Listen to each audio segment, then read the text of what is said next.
Vous êtes à la Belle Valette, bienvenue.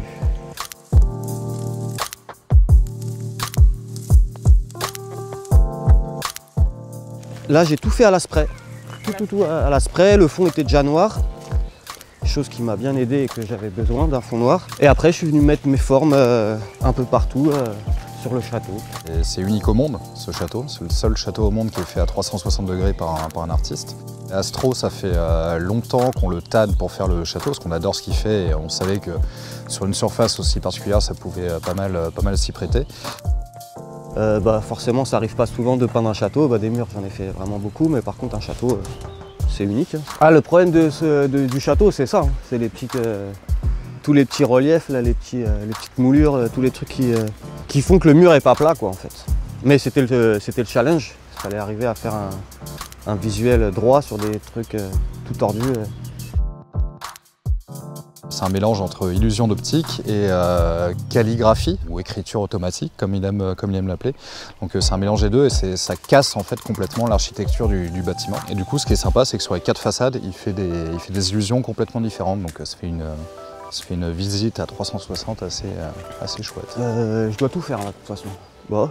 On va attaquer. Moi, c'est au feeling, c'est directement et on y va.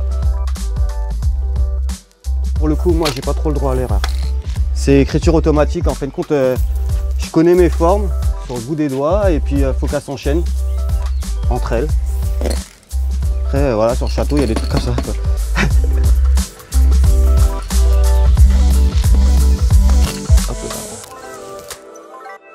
On a d'autres bâtiments en fait, qui datent de l'époque où ce lieu était un collège pour les immigrés espagnols, qui étaient des bâtiments de dortoir. Donc ça nous fait 8 belles façades à faire chaque année.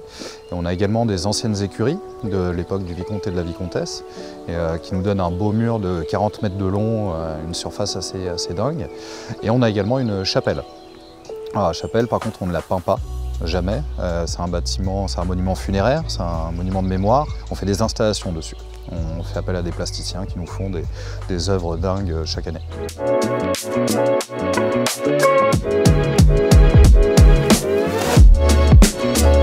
Pendant le festival, tu as plein d'activités, tu as beaucoup de musique. Tu as 2 scènes électro, dont une au pied de la chapelle en forêt, ça donne un cadre juste dingue. Et tu as des initiations à la pratique du street art et du graffiti, tu as de la danse, tu as de la slackline, tu as des conférences, tu as un battle de graphes. C'est unique, on parle d'un festival de cultures urbaines, comme on aime appeler ça, d'art urbain, de street art, de graffiti, peu importe le terme.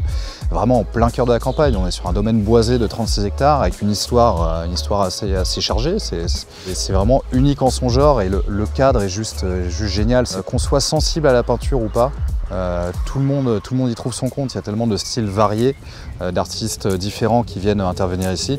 Ça nous est déjà arrivé d'avoir des personnes d'un certain âge qui ont un a priori sur le street art, le graffiti, le tag, enfin ils mélangent beaucoup de choses et au final ils viennent voir les réalisations ici et ils sont complètement charmés, quoi.